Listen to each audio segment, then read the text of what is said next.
I run my fingers over the faded cover of our family photo album, the leather worn smooth in places from years of handling. Evening shadows stretch across my small living room as I settle deeper into my sofa. A glass of Merlot sits untouched on the coffee table. I've been putting this off for weeks, but Mom insists she needs these photos for Rebecca's anniversary slideshow. The album creaks open, and there they are, me family frozen in time. Dad's proud stance. Mom's perfect smile. Rebecca's golden curls catching the light. And me, always slightly off-center, as if the photographer couldn't quite decide whether to include me in the frame. I flip through childhood memories, a hollow feeling expanding in my chest. A family trip to Yellowstone, Rebecca front and center on Dad's shoulders while I trail 3 steps behind. Christmas morning, Rebecca surrounded by a mountain of wrapped gifts while I clutch a single package. Rebecca's dance recitals, Rebecca's soccer trophies, Rebecca's beaming face. The phone rings, cutting through my thoughts.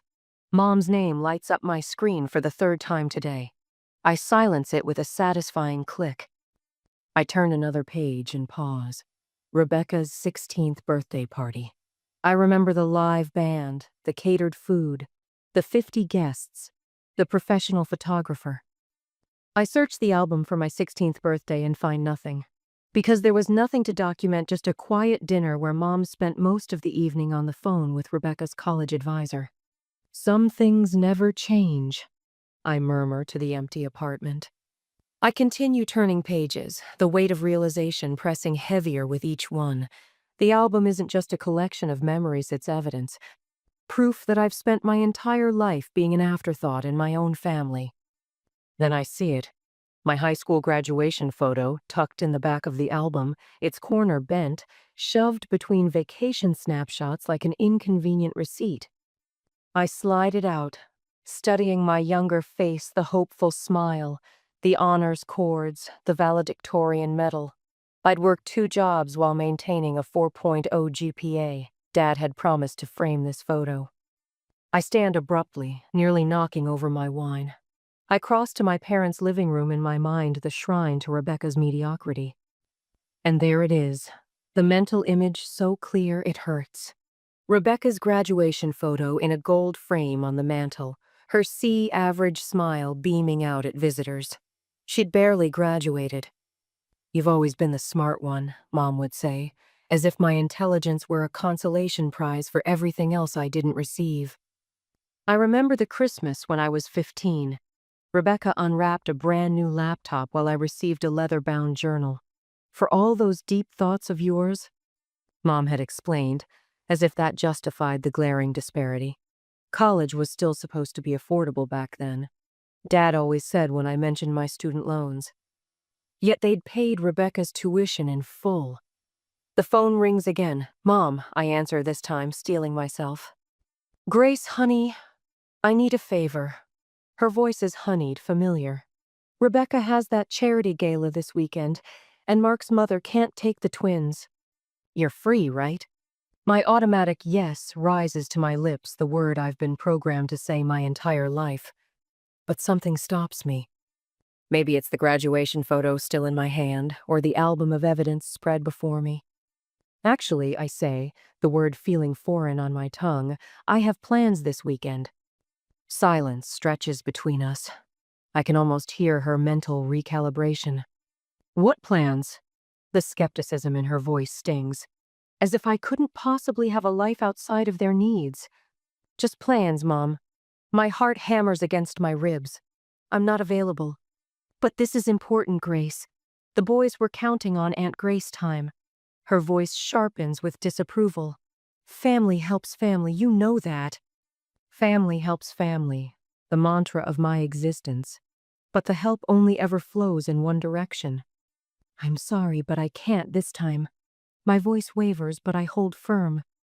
"Your sister has 2 children, Grace. Her life is complicated. You just have yourself to worry about." The familiar guilt trip laid out like a well-traveled road. "I'll talk to you later, Mom." I hang up before she can respond. My hands tremble as I close the photo album. The graduation photo sits beside me, a testament to achievements that no one celebrated. On my laptop screen, a Hawaii travel site beckons with images of turquoise waters and pristine beaches. I click on a flight option, my cursor hovering over the Book Now button. Maybe it's time I finally do something for myself, I whisper to the empty room. And for once, there's no one there to tell me I shouldn't. I clutch my reservation confirmation like a winning lottery ticket as I slide into the corner booth at Carmine's. The printout is already creased from my nervous handling, but I don't care. 6 nights at the Hanalei Bay Resort, a real vacation. My first in 5 years. The thought sends a flutter of excitement through my chest. Dad pulls out a chair for Mom across from me. Rebecca's running late as usual. Mark trails behind Dad with the twins. Lucas tugging at his sleeve and Oliver clutching his tablet. Perfect attendance isn't required for the golden child. Grace, sweetie, you're glowing. Mom unfolds her napkin with a crisp snap. What's got you so chipper tonight? I take a deep breath. This is my moment. I've finally booked my vacation. Hawaii. Just me and a stack of novels for 6 whole days. The table goes quiet. Mom's hand freezes midway to her water glass. Dad blinks twice, his usual response to unexpected news. Mark suddenly becomes very interested in helping Lucas with his booster seat. Hawaii? Mom's voice rises slightly at the end, like she's asking a question rather than repeating a fact. I nod, smile widening. Kauai, actually. The North Shore. I found an amazing deal on a garden view room. Hawaii. This time, Mom says it flatly, exchanging a look with Dad that I've seen 1,000 times, the one that says they're recalibrating their plans around a minor inconvenience. Me. Rebecca arrives in a flurry of apologies and perfume, the twins immediately brightening at her entrance. After kisses and hugs are distributed, she slides in beside me, her shoulder bumping mine as she reaches for the breadsticks. What did I miss? Grace is going to Hawaii, Mom says, her tone neutral but her eyes sparkling with something I can't quite place. Rebecca turns to me, eyebrows raised. Hawaii? By yourself? The word yourself hangs in the air like an accusation. I feel my excitement begin to curdle. That sounds perfect for all of us. Mom claps her hands together. We've been saying the twins need a proper vacation, haven't we, Rebecca? Rebecca nods enthusiastically. The boys would love the beach. When are you going? 3 weeks from Saturday. I answer automatically, then realize what's happening. My stomach drops. But Spring break is the following week. Rebecca cuts in, already scrolling through her phone calendar. Mark can take a few days off, can't you, honey? Mark shrugs amicably. Sure, I've got vacation days to burn. It'll be a proper family vacation, Mom declares, her voice warm with approval. Your father and I could use a getaway, too. Dad nods, returning from helping Oliver with his tablet. Your mother's been talking about Hawaii for years. I stare at my reservation printout, now splattered with condensation from my water glass, the ink beginning to bleed. The garden view room I'd splurged on my private sanctuary suddenly seems impossibly small. I think there's a misunderstanding. I start carefully. I booked a single room, for just me. Oh, we'll get our own rooms, of course. Mom waves her hand dismissively. We wouldn't crowd you, sweetheart, though the twins would love to have Aunt Grace time. Her smile is sweet, but her eyes are steel. Under the table, I see Mom's phone light up as she types something. Across from me, Rebecca's phone buzzes a moment later. She glances down, then back up at me with a calculated smile. The boys are so excited already, Rebecca says, though I haven't agreed to anything. Lucas was just saying last week how much he misses his Aunt Grace. Lucas, hearing his name, looks up from his coloring sheet with confusion. Mom reaches across the table and pats my hand. After all we've done for you, it'll be nice to have some family time together. My mind flashes to the 3 emergency loans I've given Rebecca in the past year alone. One for the twins' private preschool deposit. One for Mark's truck repair. One for the roof leak they couldn't afford to fix. none repaid. Meanwhile, I'm still making payments on my student loans while they paid cash for Rebecca's degree. I was really looking forward to some alone time. I try again, voice smaller now. You can have alone time at home any time, Rebecca says, as if I don't spend most of my alone time watching her children. This is Hawaii. A notification chimes on my phone via text from Maria, my coworker. How's the big announcement going? I told Maria about my vacation plans this morning, her enthusiasm genuine and untainted. You deserve this, she'd said, eyes crinkling with real warmth. It's about time you did something just for you. The boys can stay with you in your room some nights, Rebecca continues, already making plans. That way Mark and I can have a date night. It'll be perfect. I notice her fingers typing rapidly under the table. Mom's phone lights up again. I'd need to check if they even have larger rooms available, I say, grasping for excuses. Oh, don't worry about that, Mom says, waving away my concern. You can just call tomorrow and change the reservation. Make sure it's a room with 2 beds. The waitress arrives to take our orders, and I'm grateful for the interruption. My mind races through options while Rebecca monopolizes the conversation with a story about Oliver's preschool teacher. When I return to work the next day, Maria takes one look at my face and pulls me into the break room. They invited themselves along, didn't they? She asks, already knowing the answer. I nod, throat tight. You know you don't have to go with them, right? Maria's voice is gentle but firm. It's a simple question, but it lands like a revelation. Do I know that? Later that night, I sit cross-legged on my bed, laptop open to the resort's website. But instead of searching for larger rooms as Mom instructed, I open a new tab. The Maui Palms Resort on the opposite side of the Hawaiian Islands loads on my screen. With trembling fingers, I book a new reservation. Same dates, different island. I'll forward them the Kauai confirmation, I whisper to my empty apartment. They can have their family vacation. I'll have mine. The weight of deception sits uncomfortably on my chest, but underneath it, something else blooms. Something that feels dangerously like freedom. Later, while searching for my passport in Mom's old desk drawer left at her house for safekeeping, I find a leather-bound book tucked beneath faded tax returns. Mom's handwriting fills the pages, and I almost close it until a passage catches my eye. Grace asks why Rebecca gets more attention. How do I explain that some children just need more than others? Rebecca has always required more from us, more love, more time, more resources. Grace is self-sufficient. Always has been. It's a blessing, really. We can focus where the need is greatest. I close the diary, hands shaking. What I'd assumed was unconscious favoritism had been a deliberate choice all along. I slip the passport into my bag, leaving the diary exactly where I found it. 2 can play at deception.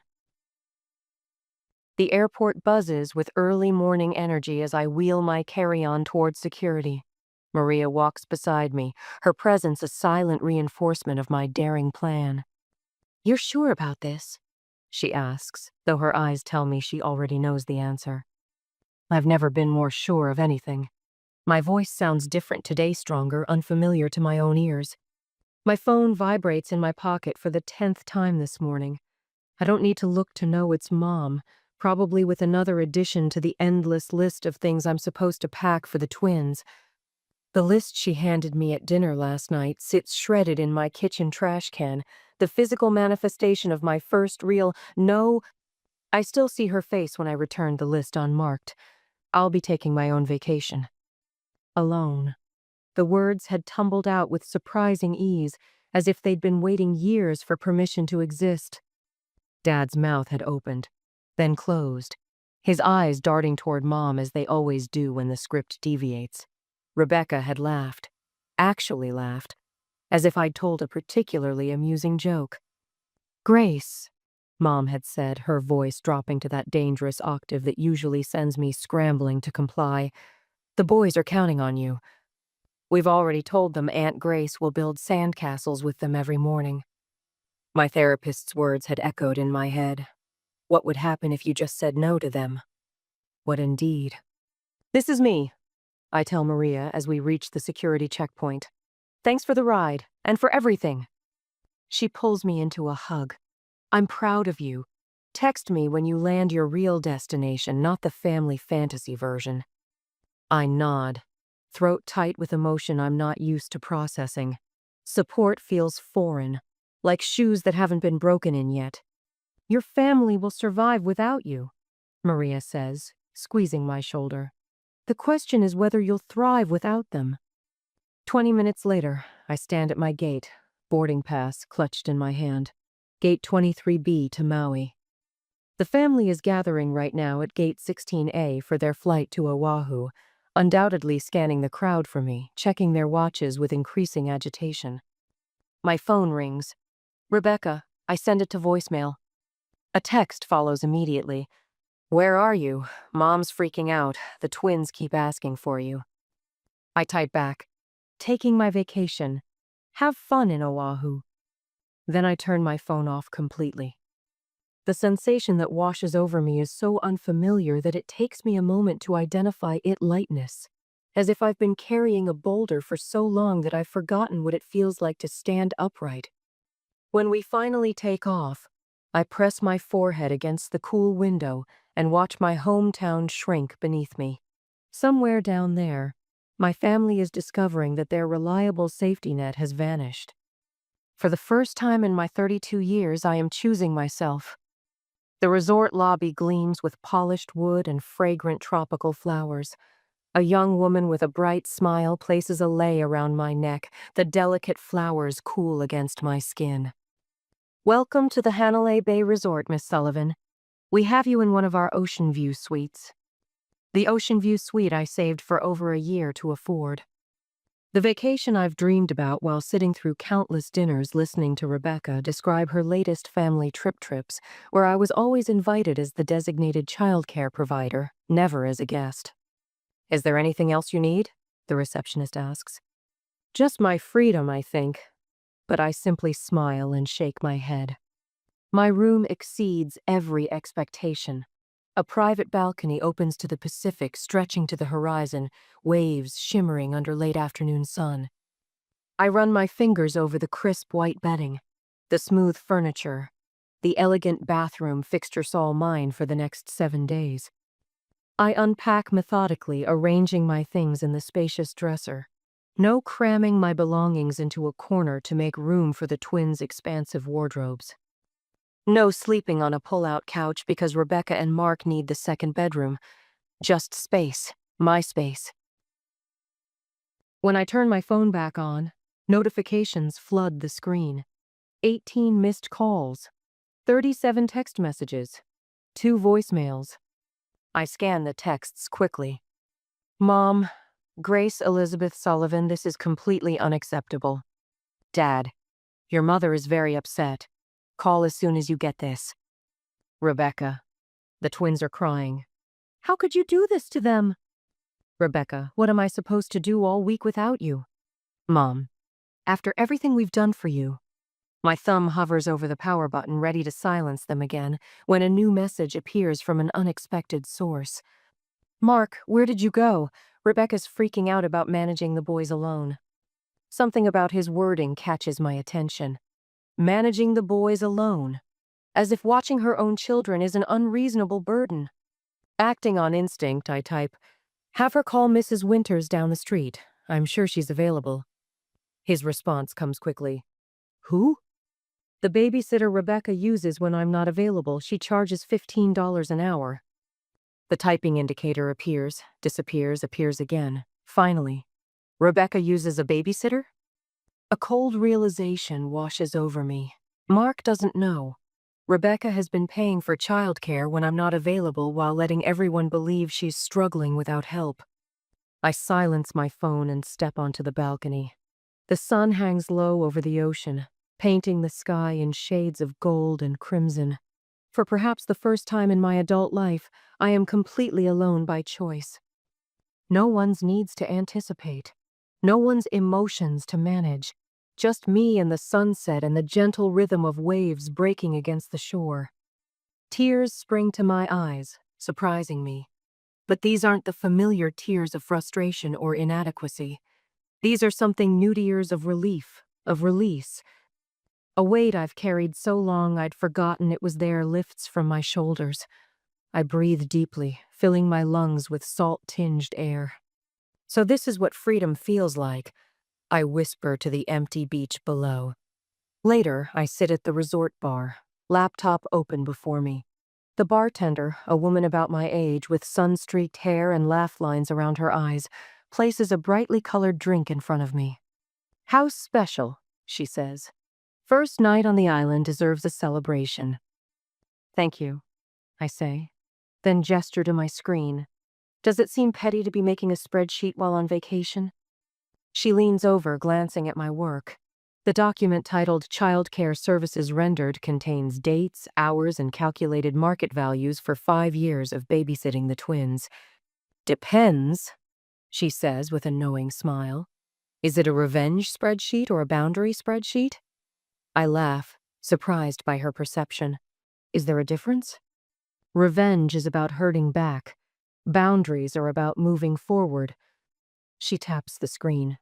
"This looks like moving forward to me." I nod, warming to her perspective. I'm not their free nanny anymore. The phrase feels powerful on my tongue, so I repeat it, louder this time. I'm not their free nanny anymore. The bartender raises her glass. "To boundaries." I clink my glass against hers, the sweet tart liquid cooling my throat. To boundaries. Later that night, as I prepare for bed in sheets that feel like clouds, my phone lights up with another text from Mark.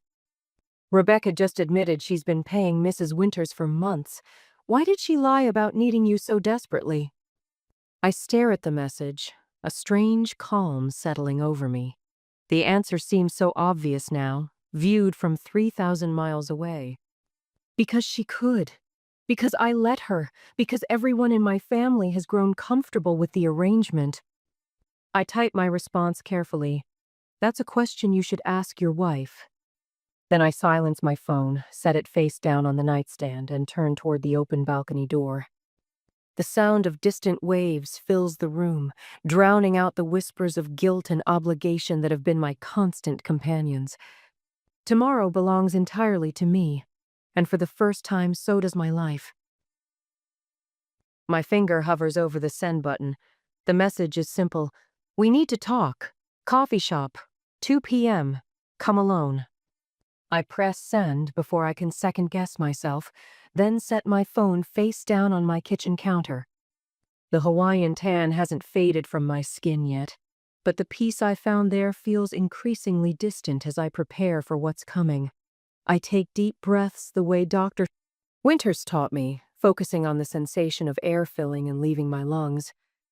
My phone vibrates against the countertop. Then again, and again, I leave it untouched. The calendar in my tote bag weighs like concrete evidence.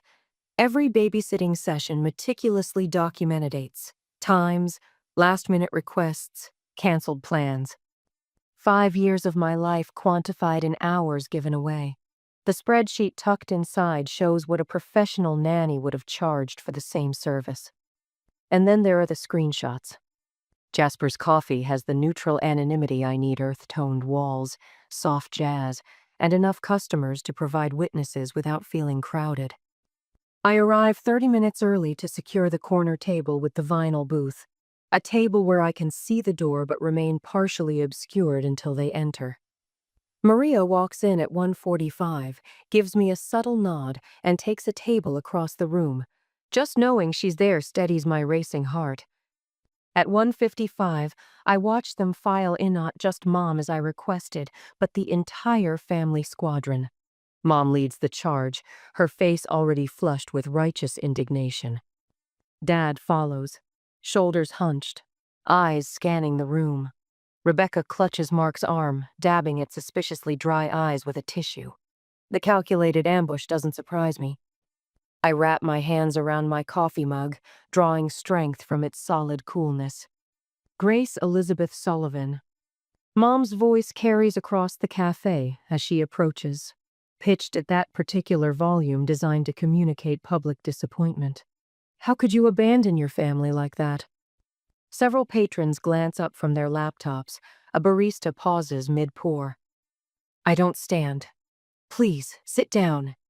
We've been worried sick, Mom continues, settling into the booth across from me. The others arrange themselves around her like backup singers. Your phone was off for days. Rebecca's children were traumatized after everything we've done for you. Mom, I interrupt, my voice steadier than I expected. I told you I was taking a vacation, by myself. But the family trip was never discussed with me before you all started planning it. Dad clears his throat. Grace, honey, we understand you needed some time away, but to leave without telling anyone. I did tell you. None of you listened. Rebecca sniffles dramatically. The boys cried for their Aunt Grace every night. I reach into my tote and pull out the calendar, placing it on the table between us. I've been watching Lucas and Oliver for 5 years. An average of 27 hours per week. I flip through pages, including 17 last-minute emergencies that required me to cancel my own plans. Mark leans forward, frowning at the calendar. I had no idea you were watching them this much. Rebecca shoots him a warning glance. Family helps family, Mom says automatically, her mantra worn thin from overuse. Yes, I agree. But it shouldn't always be the same person helping while everyone else takes. Mom's volume rises. Your sister has 2 children, Grace. Her life is complicated. You just have yourself to worry about. The familiar guilt trip washes over me, but instead of drowning in it, I feel it break against something solid that's formed inside me. I slide the spreadsheet across the table. This is what a professional nanny would have charged for the hours I've provided. $28,000 over 5 years. Dad's face pales as he adjusts his glasses to study the numbers. You're putting a price on time with your nephews? Rebecca's voice trembles with practiced outrage. Those boys adore you. And I adore them, I say, maintaining eye contact. This isn't about them. It's about how this family uses me. The coffee shop has grown quieter, conversations at nearby tables suspended as our family drama unfolds. But rather than feeling exposed, I feel protected by these witnesses. My family's manipulation thrives in privacy. Grace. Mom lowers her voice to a hiss. What happens in this family stays in this family. We don't air our disagreements in public. I take a sip of coffee, allowing the moment to stretch. I used to believe that too, until I realized that rule only exists to protect those who are taking advantage of others. Rebecca's face contorts. After everything we've done. What exactly have you done for me, Rebecca? The question hangs between us, heavy with decades of imbalance. She blinks rapidly, caught off guard by direct confrontation. We're family. I reach into my bag one final time and remove the screenshots. I slide them across the table. Text messages between you and Elaine Bennett, your neighbor who you've been paying to watch the boys when I'm not available. Mark's head snaps toward Rebecca. You said your mother was watching them those weekends. Mom's face flushes deeper. Dad stares at his hands. You've been lying to me for years, I say, my voice quiet but firm, claiming you couldn't afford childcare while paying someone else when convenient. This ends today. The silence that follows feels like the first honest moment we've shared in years. Rebecca's tears come then real ones this time. Grace, please. I stand, gathering my evidence into my bag. I love Lucas and Oliver. I'm happy to be part of their lives, but on fair terms. No more last-minute emergencies. No more canceled plans. And no more lies. Mom opens her mouth, but Dad places a hand on her arm, silencing her. I'll be in touch when I'm ready. I walk toward the door, past Maria, who gives me the slightest nod of approval. Outside, the autumn sun feels different on my skin than the Hawaiian rays, but the warmth is just as real. My phone buzzes in my pocket. Dad's number. I silence it without answering. For the first time in my life, I am the one walking away. Morning light spills through my apartment windows as I twist the screwdriver, securing the new deadbolt. The metal-on-metal sound rings with final aita-sound I've waited 32 years to hear. I test the lock, listening to its decisive click. My new beginning has a soundtrack. My phone buzzes from the kitchen counter. Dad's face illuminates the screen for the 4th time today. I let it vibrate against the granite, focusing instead on the smooth action of the new key in the lock. The buzzing stops, then starts again immediately. Persistence, the Sullivan family trademark.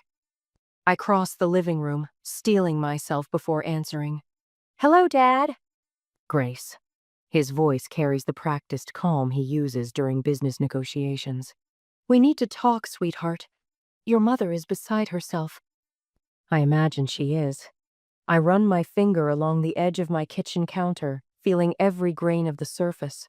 The apartment feels different today, like it's finally mine. "She's been calling everyone in the family." His voice drops lower. "Aunt Judy, Uncle Mike, even your grandmother, crying about how you've abandoned the family." My stomach tightens, but the feeling passes quicker than it would have before. That's her choice. "I'm in the area. I could stop by your office for lunch." Not a question. I glance at my watch. My lunch hour begins in 20 minutes. Of course he knows my schedule. "Fine. Meet me in the lobby." When he arrives, I lead him to the small cafe inside our office building instead of my department. We sit across from each other at a table with a solid oak surface between us. His gray hair catches the fluorescent light, more silver than I remember from just weeks ago. For the first time, I notice how deep the lines around his eyes have grown. "Your mother and sister are very upset about yesterday," he begins, hands folded on the table like he's presenting a business proposal. I've rehearsed this conversation a dozen times in my mind. Still, my heart hammers against my ribs. "I'm not apologizing for standing up for myself, Dad." His eyes narrow slightly. "Nobody's asking for an apology, Grace. A lie. We're just looking for a reasonable solution everyone can live with." I take a sip of water, giving myself time to steady my voice. "What exactly did you have in mind?" Dad straightens, sensing an opening for negotiation. "We've discussed it, and we're willing to compensate you for babysitting. Twice a month, you watch the twins, and we'll pay you a fair rate." A fair rate. The words taste bitter. And who decides what's fair? He pulls a small notepad from his breast pocket, always prepared with figures. "We thought $20 an hour. That's more than the high school girl down the street charges." I unclasp my purse and withdraw the folded spreadsheet I've carried for days, waiting for this moment. I slide it across the table. "What's this?" He unfolds the paper, forehead creasing. "That's my calculation of what the past 5 years of babysitting is worth at professional nanny rates, including overnight care, weekends, holidays, and last-minute cancellation fees." His eyes widen as he scans the total at the bottom. $27,460. I've memorized the figure, plus expenses. "This is ridiculous, Grace." The notepad disappears back into his pocket. "We're family." "Yes, we are, but family doesn't exploit family." The muscle in his jaw tightens. I've seen this expression before when contractors tried to change their quotes or when Mom spent too much on Rebecca's wedding. It's his, "This negotiation has become unfavorable" face. "Your sister has 2 children," he says, echoing Mom's favorite refrain. "Her life is complicated. You just have myself to worry about." I finish for him. "I know. I've heard that my entire life." "Then you understand why?" "No, Dad, I don't understand." My voice remains quiet but firm, the tone I use in board meetings when I need to be heard. "I don't understand why my time is considered less valuable. Why my plans are less important. Why my life is an acceptable sacrifice." He shifts uncomfortably, glancing around the cafe. "You're overreacting, Gracie." He reaches for my hand, but I pull it back. "We can come to an arrangement that works for everyone. Maybe once a month instead of twice. Or we could agree to a set schedule so you can plan around it." I look at my father, really look at him, and see what I've missed all these years. He genuinely believes this is a negotiation, that my freedom, my boundaries, my very identity are items to be bartered over a business lunch. Dad, I say, my voice suddenly clear and strong, this isn't a negotiation. This is my life. The silence that follows feels like its own entity sitting heavily between us. His expression shifts from confusion to disbelief, then settles into something I've rarely seen: uncertainty. What exactly are you saying? He finally asks. I'm saying I'm done being the family resource. I'm done being Rebecca's backup plan and Mom's emotional support and your diplomatic solution. I stand, smoothing my bright blue blouse, a color I never wore before my transformation began. I love you all, but I can't be who I was anymore. His face hardens. After everything this family has done for you. That's the thing, Dad. I gather my purse, the weight of it suddenly lighter. When I added that up too, the balance wasn't what you think it is. I walk away without looking back, each step more certain than the last. Behind me, I hear him call my name once, but it fades under the sound of my heels against the tile floor, a rhythmic, determined beat. Back in my office, I power up my computer and open my email. The family group text has accumulated 67 new messages. I don't read them.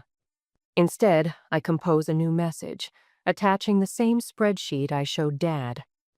Consider my debt to this family paid in full. I type, adding a PDF of professional nanny service rates from 3 different agencies. I hover over the send button for 3 heartbeats, then press it firmly. My phone starts ringing immediately. Mark, Rebecca's husband. I silence it, then block his number. An email notification pops up. Grace, you can't just... I delete it without reading further. That evening, I drag 3 large garbage bags from my bedroom closet. Rebecca's hand-me-downs, designer clothes she tired of, passed down like I should be grateful. I fold each item neatly, placing them in donation boxes for the women's shelter. With each piece, I feel lighter, as if I'm shedding a skin that never quite fit. As I seal the last box, my phone lights up with a name I haven't seen in weeks. Caroline, my mother's oldest friend. Grace, honey, she begins, her voice hushed like she's sharing state secrets. Your mother called me in tears. She says you've cut the family off completely. She said you can't just... I already have, I interrupt, surprised by the calm in my voice. Silence stretches between us. Then, unexpectedly, good for you. I blink, certain I've misheard. What? I've watched this for years, Grace. Her voice softens. It was long overdue. After we hang up, shadows stretch across my newly secured apartment. I pour a glass of Merlot and settle onto my sofa. The weight of my phone feels different, now that it no longer carries the burden of unanswered demands. I've reclaimed my space, my time, my peace. A knock at my door startles me. Through the peephole, I see the building manager holding an envelope. Special delivery, he says when I open the door. Guy asked me to make sure you got it today. Said he's your father. I take the envelope, thanking him with a nod. The door closes with a satisfying click of the new lock. The envelope feels heavy in my hands, my father's precise handwriting spelling out my name. I run my fingers over the sealed edge, hesitating. Whatever truths lie within can wait until tomorrow. Tonight belongs to me alone. But curiosity wins. With trembling hands, I tear open the envelope and unfold the letter inside. After all these years, begins my father's familiar handwriting, I need to tell you the truth. I breathe in the scent of fresh paint and possibility. Morning light streams through uncurtained windows, casting golden rectangles across the bamboo floors of my new apartment. 3 months since I walked away from a lifetime of being an afterthought, and the silence still startles me, sometimes not oppressive, but peaceful. A silence I've chosen. My phone buzzes against the kitchen counter. I glance at it without the familiar twist of dread. The calendar notification reminds me. Painting class, 6 p.m. Below it, 2 text messages wait tone from Maria about our weekend hike. Another from Kevin asking if dinner tomorrow still works. I smile, tracing my finger across the screen. Real friends. A potential relationship with someone who asked what I wanted on our first date.